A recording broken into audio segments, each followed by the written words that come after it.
warned to be wary of land grabbers masquerading as investors. I will be hanging out with returning Babajide Kolade Otitoju and Olayinka Oyegbile. Journalist Hangout starts now.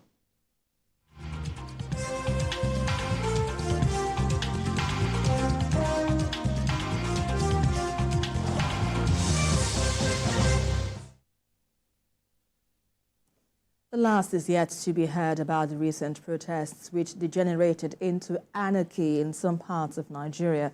Security agencies have commenced investigations into violence and waving of Russian flags that greeted the protests. Well, several state commands of the Nigerian police have begun prosecution of arrested protesters during the hardship protests. And according to reports, about 1,135 persons arrested during the protests are undergoing trial in court. Other suspects arrested over waving of Russian flag were moved to Abuja for further investigation.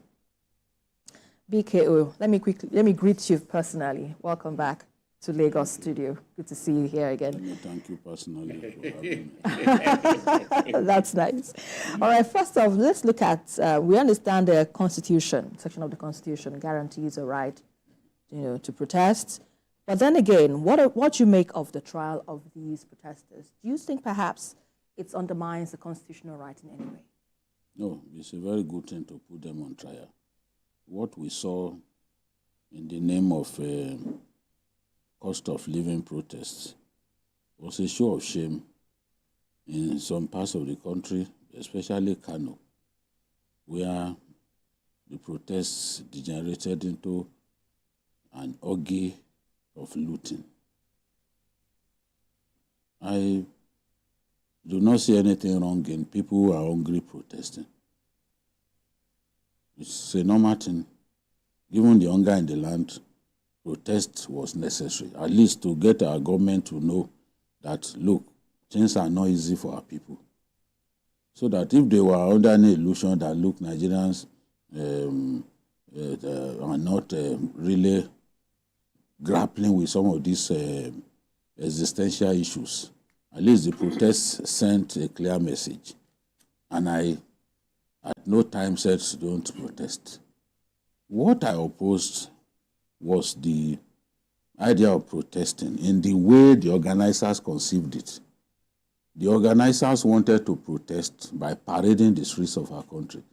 And we said, look, given the hunger in the land, given the anger, the palpable anger in the country, any protest that sees you marching through the streets would descend into chaos, into anarchy.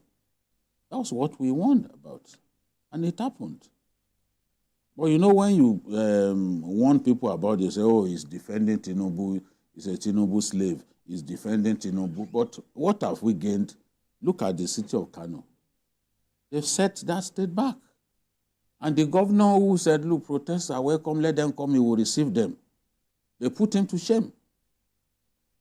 If not for the police, the same police that the governor is always abusing, accusing them of not taking orders from him. If not for the police, they will have overrun his government house.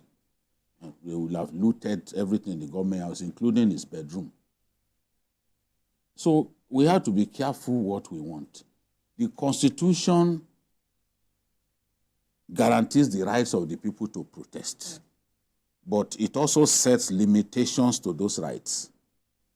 And you see limitations to those rights if you read section 44, 45, you go on. You see limitations to those rights. As I've said before, you have the right to swing your arm, but you have no right to swing your arm and then punch my nose in the process, because that will inflict pain on me. So by flinging your arm in a way that hurts me, you have infringed on my own right. So there are limitations. You have no right to block the road and stop people that are about to be taken to hospital from getting access to the road. This is the sort of protest that some people want. But there are people who, for no reason, will never join in a protest. it is not their style. But you don't have to impose your own desires on other people. As much as you have the right to protest, others have the right to not protest. This is what some of them don't want to agree. And so you go, you block the road so that you inflict pain on everybody, including those who do not want to be part of your protest. Everywhere in the world where protest descends into anarchy and looting, people get arrested. On the 7th of August, 400 people were arrested in the UK. Maybe we always talk about them, Senna climbs and all that rubbish. In the UK, they've been arresting people. Are we going to say that they don't honor democracy, or that the rights to movement are not guaranteed in those people? But rights have limitations. That is the point. For example, as much as you have rights to freedom, to movement, there's freedom of movement for everyone. Where freedom of movement is capable of leading to anarchy, that right will be taken away. And they take it away in form of a curfew. When there's a curfew, everyone stays in his house. Nobody talks about the right to free movement. Because, as I said, if government sees that, if I give you this right, it may lead to a descent to anarchy, they can take that right away. We've seen them in the UK, that people are looting shops, just the same way those boys in Kano, Gombe, and other places were doing. I mean, what is the point? You go into the house of a lawmaker. You say you are not happy with him. Anger ought to be spontaneous, but some of these bursts of anger that we saw were quite premeditated, were planned. They went removing roofing sheets of some houses before setting them ablaze. You are stealing. In Kano, we saw people damaging drainage slabs just so that they can remove the reinforcements in them. Some of them, 18 mm, 16 mm, they want to go and sell the iron rods in those drainage slabs. So they are damaging government property. We saw a clearly deranged boy with a cutlass trying to cut traffic lights. I mean, what kind of kick, what kind of negative kick will have prompted a boy to be doing that? That's not protest. And then some were waving Russian flags. They didn't even know what they were doing. So if you even want to wave the flag of a country, it's Russia. Russia. You can't wave the flag of China. In today's world, China is both an economic power and a military power. And stronger than Russia, except for nuclear capability, which nobody will use anyway. There is no madman who will go and use nuclear weapons because he knows that even it will get destroyed in the process. So you are waving the flag of Russia. This is season of madness. We call it zanga-zanga to show anger against government. It's right. But we don't want zanga-zanga nasata. What does that mean? We will explain. Of stealing. Zanga-zanga nasata. We protest just for you to steal. That's why we saw opportunity to steal. We saw this coming. How do you go and... They even looted mosque in Kano. They carted away the rugs. The rugs. Oh. They carted away the rugs. Zanga-zanga nasata. In fact, let's you know what happened in Kano and some of the northern states was not protest at all. Clear case of looting and banditry. That was exactly what happened. Because in a situation where you have people go into people's houses, slabs on the road, removing it, something that the government had done to ease your movement and all that, you go and remove. That's no protest. And in fact, when you see majority of all those boys who throng the streets, you will know that it is a case of not knowing what they are doing. But ignorance of the law is not an excuse. In fact, on the issue of the Russian flag, there's another school of thought that says that if you look at that flag, it looks almost like the Nigerian Army flag. So, and some of them were singing, so, Jimuke, so, we want the military. Yes. So, is it the military flag they are waving unconsciously or the Russian flag? Although the military had not come out to accept or to say that it looks like their own flag, everybody is following the popular narrative that it is the Russian flag.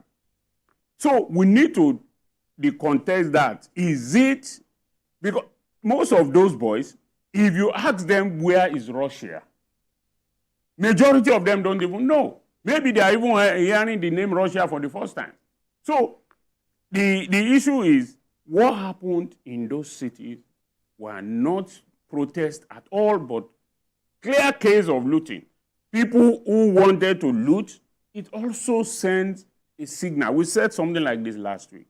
It also sends a signal to the leadership in the North that, look, you need to train your words. I can't see it happening in a place where people are well brought up and well reared. For you, parents, to go into the streets and begin to go into people's houses, vandalizing government property. Well, maybe it's also a lesson for all our leaders. It happened in Lagos in 2020. And we saw a situation where there was, in Lagos and in other places, there was calm. And even the policemen, we need to commend the effort of our policemen. In Lagos, in Rivers, especially. You saw what happened in Ojota, I think the second or third day, when the commissioner was telling them to go into the park, and they said, no, they are not going because some thugs were there. He assured them that nothing will happen to them. They said, no. And he pleaded with them, and he said, okay, he was on his way to Lekki, but because I want to assure you that there is not going to be any problem, he stayed with them.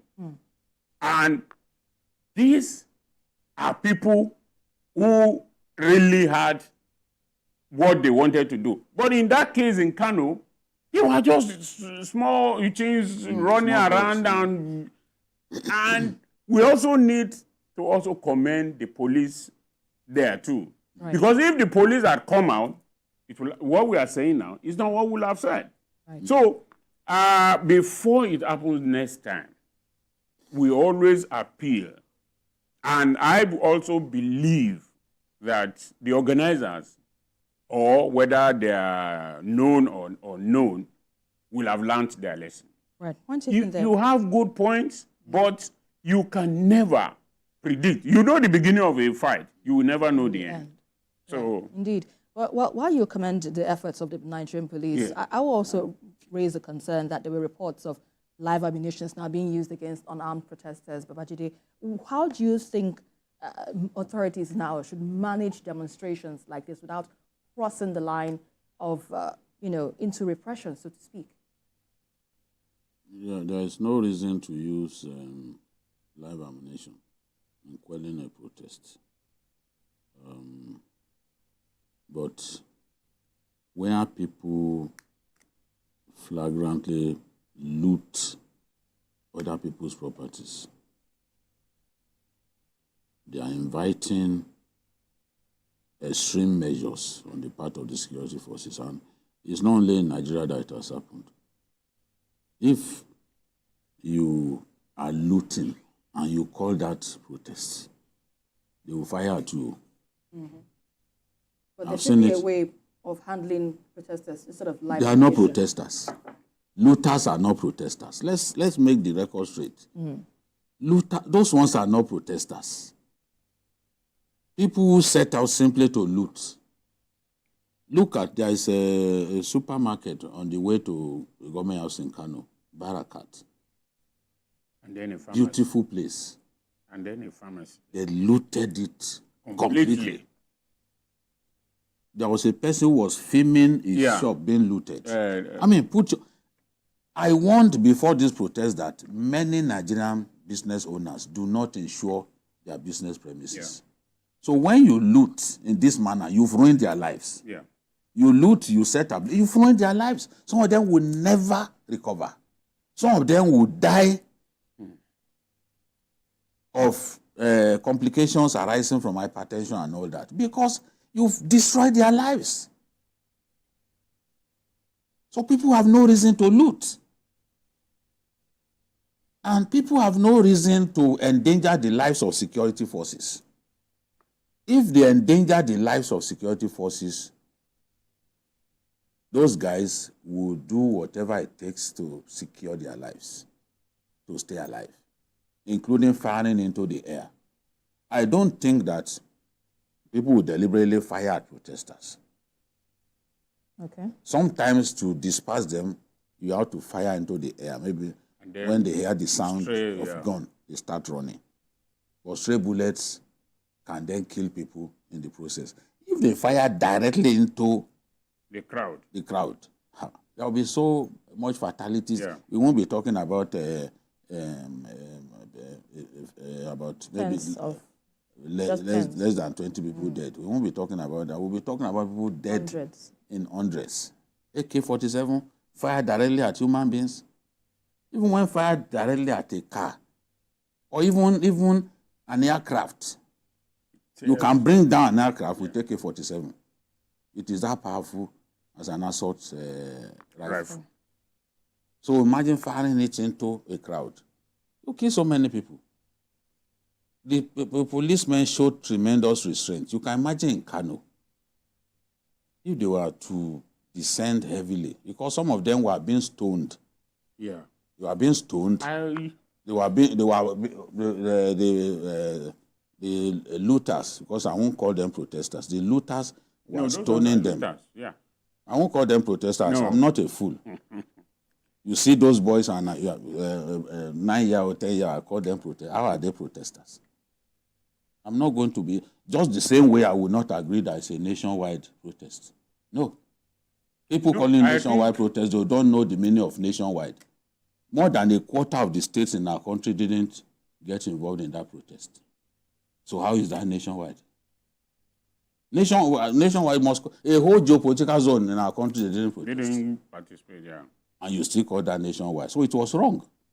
I like those who came up with August protest. Simple, it makes sense.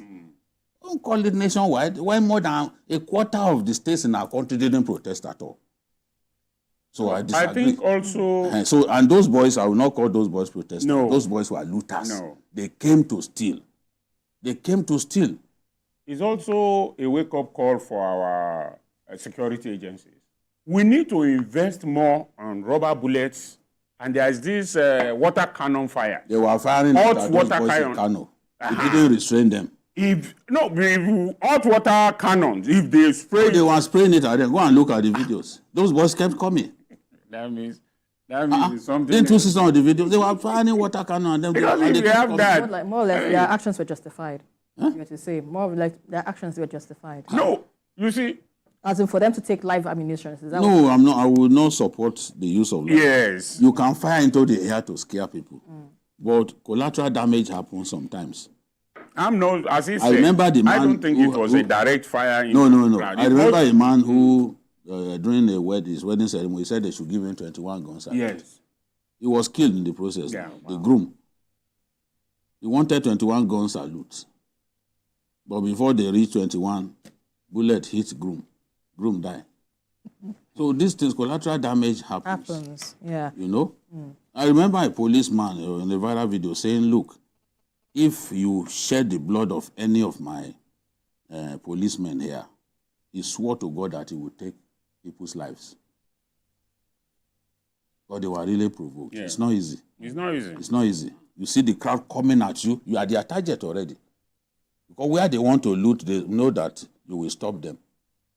So they want to get you out of the way so that they can loot. And then you call that protest. It's not a protest. And talking about the Russian flag waving by some of these protesters, looters, according to BKO, we understand that a foreign national was also arrested in the process. What do you make of this and the likely implications? Well, in fact, that one is a very funny one to me. I don't understand what the Polish guys, or I think they said they were Polish. Polish, Yeah. Poland. I don't know what is their, what dog do they have in the fight? I mean, is those ones, and I read shortly before we came in that the Polish embassy has already appealed to government. No, they should go through the trial. It is not your business. What is their business in Nigerians protesting or whatever? It is not their business. It's not Polish flag they are carrying. You help them to carry Russian flag. No, those ones should just face the wrath of the Lord. Simple. BKO, your final thoughts on this before we go on break? Let the trial begin. Let those who are guilty serve their time in prison. That will serve as a deterrent to others. We want to see more protests in our country, but we don't want protests that degenerated into barefaced looting. No, that's not protests.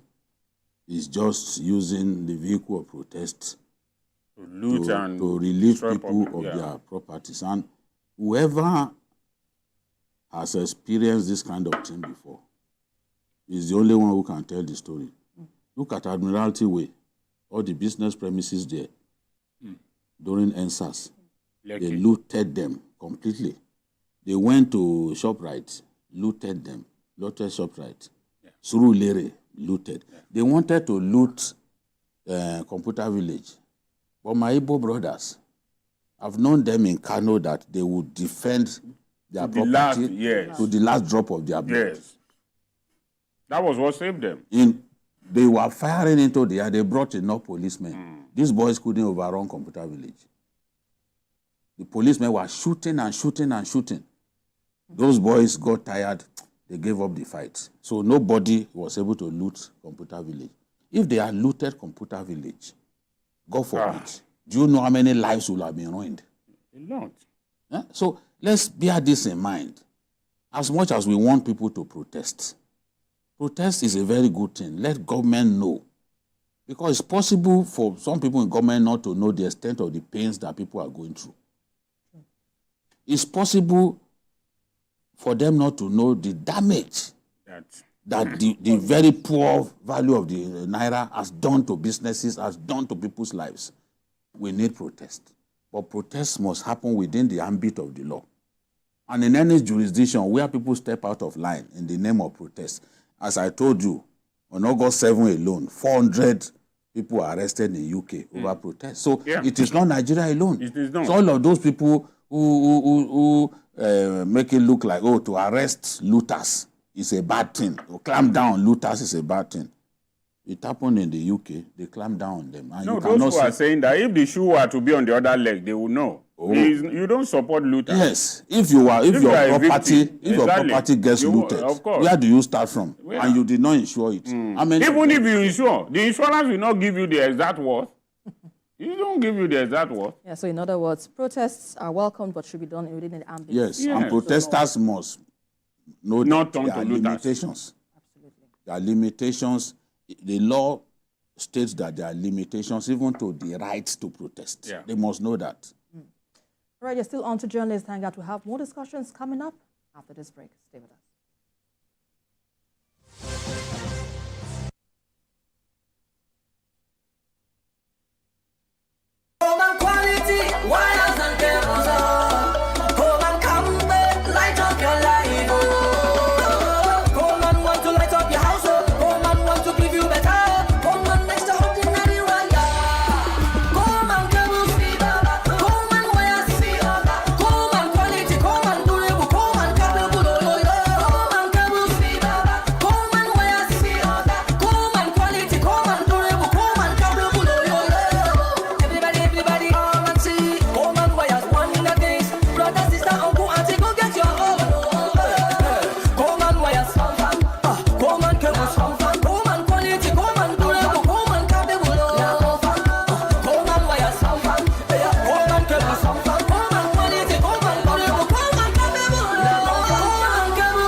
cable. Great quality. Now with the new look.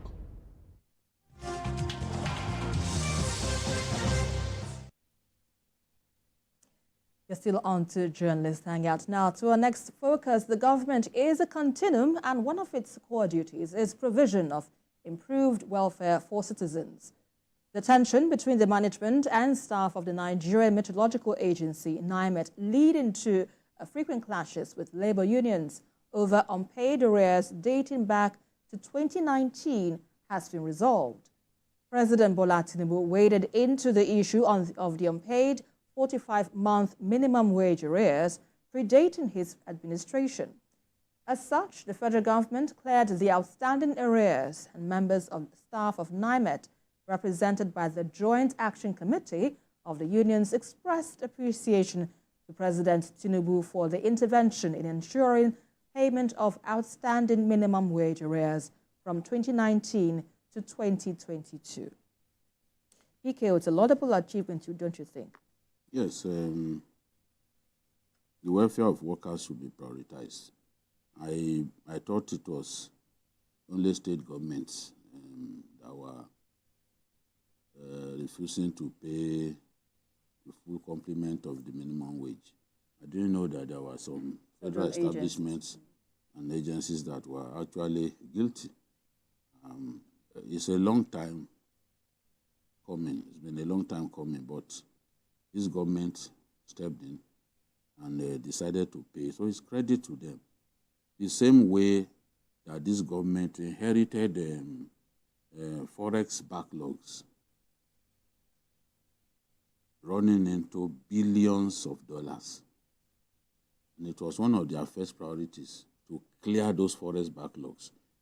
It was a big sacrifice to clear them, but the government was determined to do it because who will come and invest in Nigeria when he knows that he cannot repatriate his funds? It makes absolutely no sense to come and invest here. Airlines were being owed a lot of money. Nigeria was, in the books of ICAO, Nigeria was the most notorious in terms of funds, trapped funds. How do you work? I mean, you invest in a country, you cannot repatriate your funds. The funds that you made genuinely. So this government cleared those legitimate claims. You may not give Asiwaju credit for some of the things that he has done because of the hunger in the land. It's normal. I used to say to former President Buhari that, look, if you like, build houses in the sky for people. As long as people are starving, they will never, they won't give you credit for anything. They won't even say you performed. So that's why the welfare of the people must be made paramount. Otherwise, the government cannot give itself immortality. And I don't see why somebody comes into office believing that he should not give himself immortality. You must continue to live in the hearts of the people. Yeah. And it is only when you work for the people, you ease their pains, that you will be able to live on in their hearts and be counted among the great leaders. When people pick food from the dustbin, when people do not have guarantees that they will be able to eat their next meal, that they will be able to find their next meal, they will curse their leaders. They will call their leaders all kinds of unprintable names. That's why leaders must focus on the welfare of the people.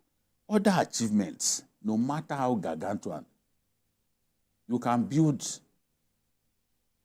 a highway from Nigeria to London.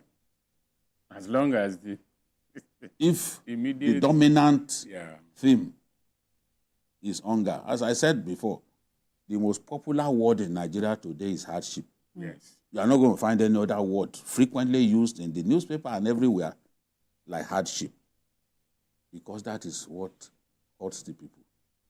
So kudos to Asiwaju for doing this. I think in the Ministry of Interior too, 10 years promotion, what do you call it? Backlog. Yes. That they have not done. They cleared 10 years. No, but you see, the question now is, what are these people been doing all this while?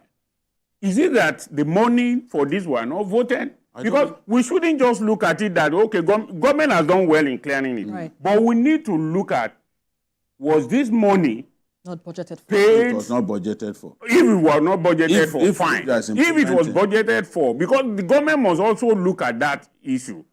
Is it that it was budgeted for and somebody somewhere allowed the snake as the snake to swallow I it? don't know why. So they must look into that. You know, Eh. it happened during the previous administration. So, but the important thing is the president felt this had to be cleared. Yeah. He cleared it immediately. And that's the same way he's cleared pension arrears. There's so many such things that he has done. You know? But those things are overshadowed by rising food Yeah. prices and all That's that. the- You know? So, Inflation. and that's why that should be what he will address. Right. You know, to give himself immortality, he has to address that.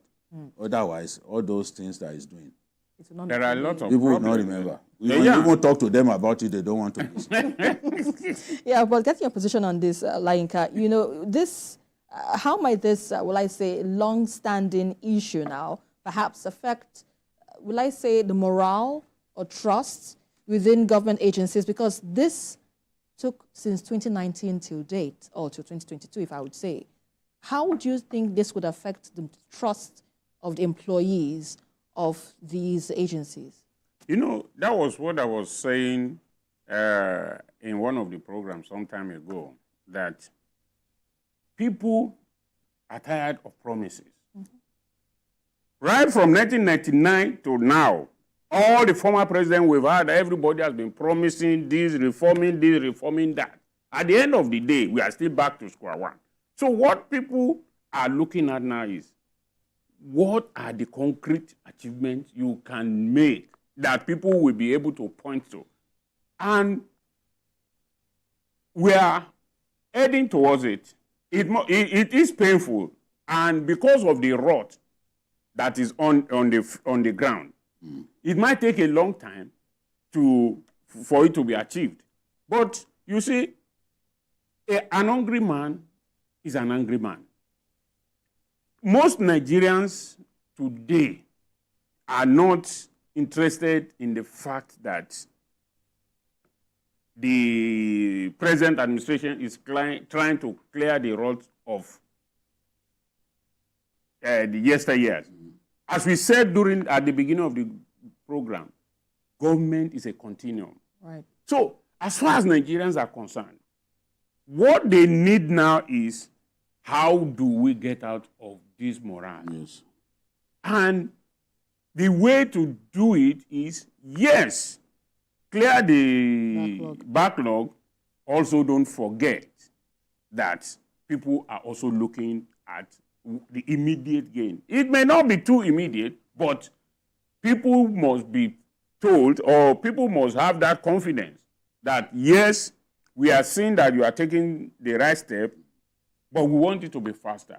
It might not be fast as expectations are. It's just like a father at home. Your child is asking for something. You know he or she deserves it, but you don't have the means. All you need to do is to try and convince your child that, look, I will do it, but I don't have the means now. Let us look at these things together. Be patient. So that's the way I think it will go. A soldier sent something to me Okay. that, in fact, we should talk about before we close on this topic. He said this government is paying the group life assurance, GLA, of deceased soldiers and officers that have been owed since 2011. GLA is an insurance scheme that ensures the next of kin of a soldier or officer who dies in service is paid some amount. I just thought you should know. I wonder why it is not out there.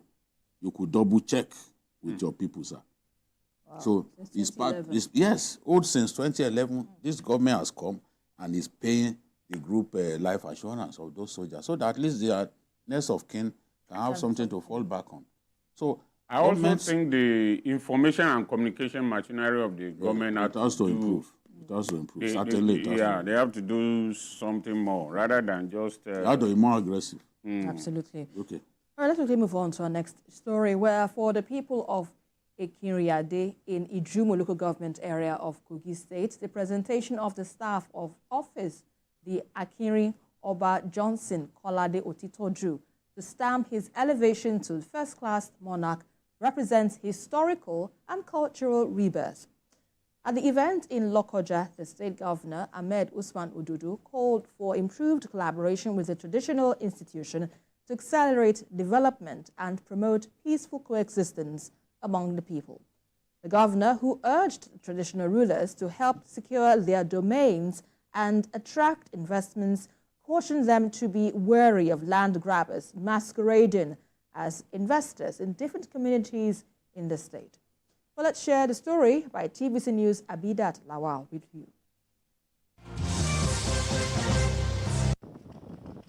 For a community whose traditional stool is more than 600 years, which was upgraded on the 1st of July 2023 to first-class status by immediate past governor of Kogi State, Alhaji Yahya Bello, from an upgraded status, the wait for His Royal Majesty Oba Johnson Kolade Otitoju, the Akinri of Akinri land, to receive his staff of office was a long one.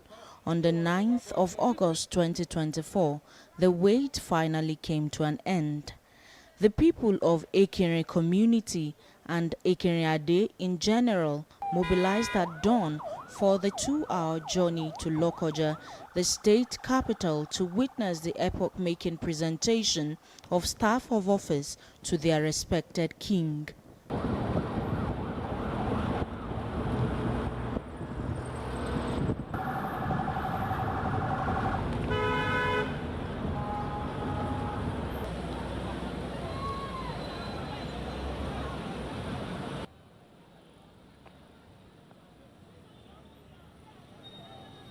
This convoy left Ekiriade for Government House, Lokoja, where a mammoth crowd had gathered inside the glass house for the ceremony. Oba Otitoju and his Olori, Christiana Ebuola Otitoju, stepped into the hall. Shortly afterwards, the deputy governor made his appearance. The people that are here, you can sing him. The governor's entry into the hall was a tumultuous one as it energized the packed hall. He is doing his usual thing, to exchange pleasantries with all the people of the state before taking his seat. Without much ado, Kogi State Commissioner for Local Government and Chieftaincy Affairs, Ozigi Didat, outlined the significance of the ceremony. He said by the upgrading of the Akinri stool to first-class status after many years of neglect, justice had been done to a people who deserved it, and expressed appreciation to the governor for sanctioning the ceremony. I have the privilege and honor to welcome all of you to this very key event, which is the official presentation of staff of office to the Akinri of Ekiriade, a first-class chief who has already been appointed and coronated.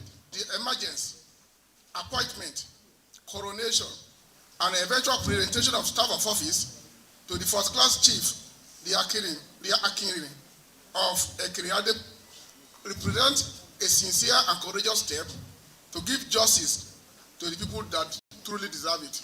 Son of the Akinri, Babajide Kolade Otitoju, thanked former Governor Yahya Bello for upgrading the Akinri stool and thanked Governor Ahmed Odudu for the singular honor of presenting the staff of office to his dad. And I'm grateful to His Excellency, who in spite of his very busy schedule, decided to sacrifice today to present the staff of office to my beloved disciplinarian and flogging father. He noted that the impressive crowd of Ekiriade's sons and daughters at the event is proof that those whose desire is to split up Akinri and Ade communities have failed. Immensely grateful for the mammoth crowd that we've seen today. I can't believe that despite the very short notice, less than 48 hours, we have filled this hall. And it sends the right signal that not just in Ekene, but in Kogi we are one people.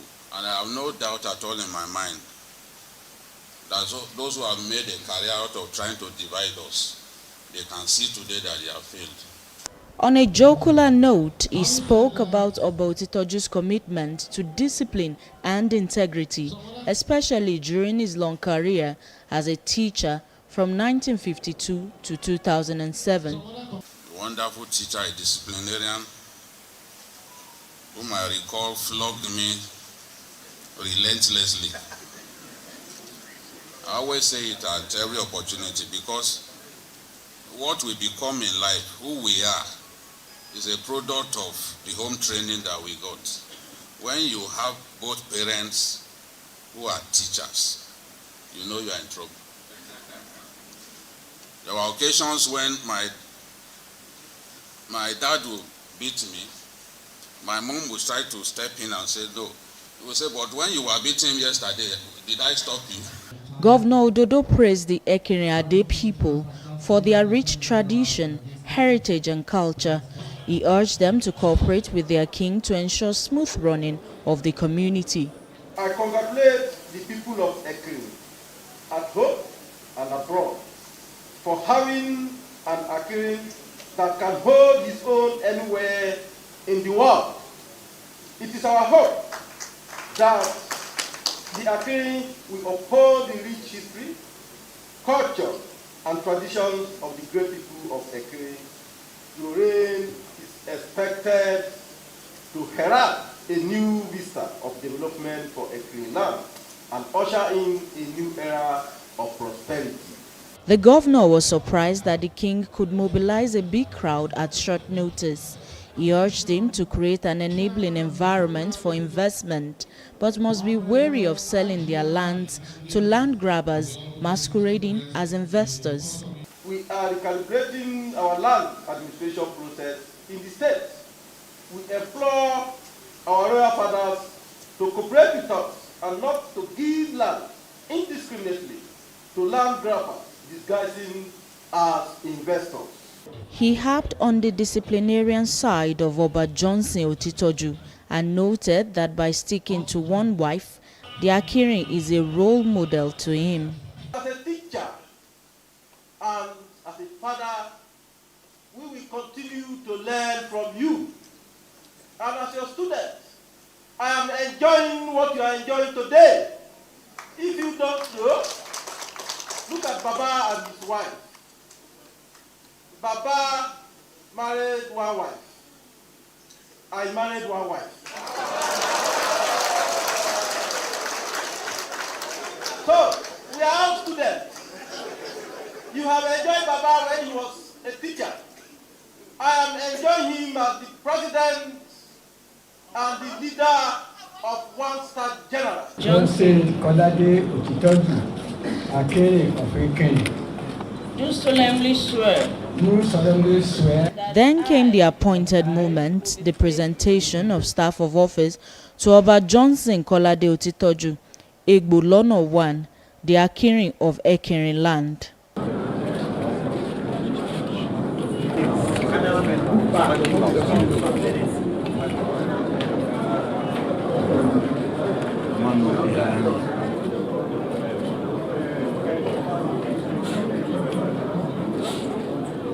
Congratulations.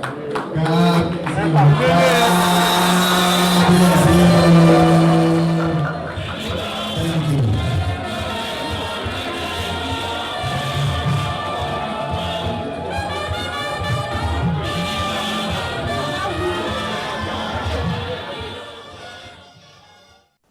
Prominent Kogi traditional rulers and sons spoke on the significance of the ceremony. Baba has what it takes to succeed as traditional ruler. Wisdom, his age can speak for that. And he is a teacher. And a teacher with a very good background. So I know Baba is going to succeed as a traditional ruler. I'm very, I'm extremely happy. Baba can flog, just like Jide said, he can flog. But we thank God we are enjoying it today. Education is the best legacy you can give to any child. So please, let's educate our children. They will be the one that will do great things for us in the future. On behalf of Otun Ade, where I am the royal father there, we sincerely appreciate the government of Kogi State for giving our father, His Royal Majesty, Oba Johnson Kolade Otitoju, the staff of office. We continue to pray for him to succeed. Our prayer today is to pray for the new Akerin who have just taken his staff of office to lead his people successfully. And we pray to all God Almighty that Akerin and Akerin Ade is going to be a successful community in the Jomo Kingdom. Today has shown the unity, it has shown the love between the people of the state, not just from Ogun. All the people of Kogi State, they are here to celebrate with the Akin of Akerin Ade. This is a record-breaking event. The event is history-making, and the event is an event that will bring further unity, further progress, and further peace in our community. I'm glad that I'm part of this historical event, and I'm proud again to say that Akerin Ade is moving to the right direction. It's an opportunity to continue to foster unity in our community, Akerin Ade. We, Akerin Ade people, are peace-loving people, and with this event today, it's another opportunity to showcase what we have in relation to peace. Oba Otitoju expressed appreciation to God and Governor Ododo for the honor done to him. He said the event validates him on the throne of his forefathers and changes the narrative for the aboriginal people of Akerin Ade. I thank God for the former executive governor of Kogi State, in person of Governor Yahaya Bello, who pronounced the stool, the traditional stool of Akerin of Akerin, first class, a feat that had never happened before, and to the greatest joy of those who have been praying and praying and praying that one day God will grade the traditional stool of Akerin.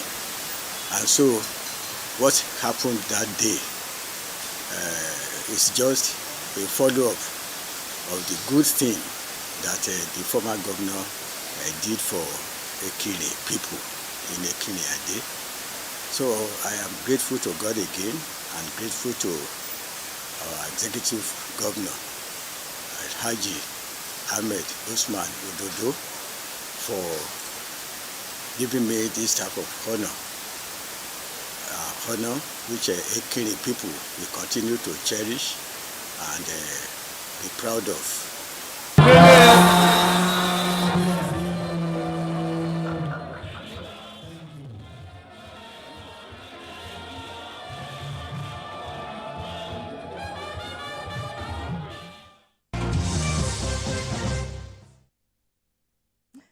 Indeed, congratulations to the Oba of Akerin. Akerin Ade. Oba Akerin of Akerin Ade. Thank you so much, Babajide, for this report we've just watched. And indeed, we understand that your dad was a disciplinarian and a teacher, and we've seen the product that we can, enjoy from you. Don't forget to add praise. Of course, officially now. I can't forget that. He's a master flogger. He's a chartered flogger. So, but with what we've seen now and the new staff of office that he's been, bestowed on, and the mandate that traditional rulers should be wary of land grabbers, which is a thing that we see in most, undeveloped areas. How do you think this should be handled, given this charge from the state government? I think it's a very valid point made by the governor. There are many people masquerading as investors who are only out to exploit the mineral resources in Kogi State. Kogi has more than 20 mineral resources, So their eyes are on Kogi State. They want to pillage our resources and run away. So the governor is saying, look, yes, we want you to do your best to attract investment, but be careful about the people you give land to, because some of them may just be posing as investors when they are not investors. So, and then he also said they should do their best to secure their communities. I believe that traditional rulers need to be given that role because they understand their communities more than the rest of us. And if anyone is coming into a community, the traditional ruler should know. If that person is a criminal, they have to first profile him and send him packing if he has nothing to offer. So it's a good thing. I'm happy that after more than a year of his elevation to status of a first-class king, the governor has deemed it fit to give him the staff of office. Because the staff of office is like you are given a job and you are then confirmed on the job. Yeah. You know, so if you are not confirmed on the job, you cannot say you are a full-time employee. So there are people who are saying that Governor Yabelo just made a political pronouncement. It's a bogus, fake first-class elevation. I think all of that has been put to rest now. We'll wait and see what they say next. What do you have to say about this, Elijah? Well, what else do we have to say rather than wish His Royal Majesty Egbolona one long life and peaceful reign? Absolutely. And going by his record, you see that some of those who spoke were even his students, yes, commissioners and so on. And they spoke about his disciplinarian attitude. Yeah. And you cannot bend a dry fish. And that is what... So he's getting to this point now. What will he be looking for that will allow land grabbers to take... I mean, he's already fulfilled. So we wish him all the best and a very peaceful reign. And I believe that these are the kind of people that should be elevated to that kind of post. People who have pedigree. It's not just that you see somebody who has made some money somewhere and you think... So with his record, he will not like his record to be blemished. And so, you know, and it's a challenge. We wish him long life. There are at least 10. Yes. There are at least 10 first-class traditional rulers in Kogi State who are my father's students. Oh, you see. So at least 10, between 10 and 11 of them that passed through him. You know, wow. So he speaks of so many. Of course. So it shows that he's not just an upstart. Yeah. We wish Baba long reign and peaceful reign. Yes. Yes. Congratulations once again. Our prince. And let's not forget to congratulate once again Oba Akinrin of Ekiriade land. Yes. Congratulations, sir. Well, that's where we have to end today's edition of Journalist Hangout. Join us again tomorrow for another episode of the program. You can also watch the repeat broadcast of the show at 11. Join us again on Sunday from 1:30 to 3:30 p.m. We are also on YouTube at youtube.com/TVC News Nigeria. And I would thank my guests here in the studio before I leave, Olayinka Oyegbile, and of course, Babajide Kolade. Thank you so much for your insights. Well, I am Esther Mopariola. Bye for now, and God bless Nigeria.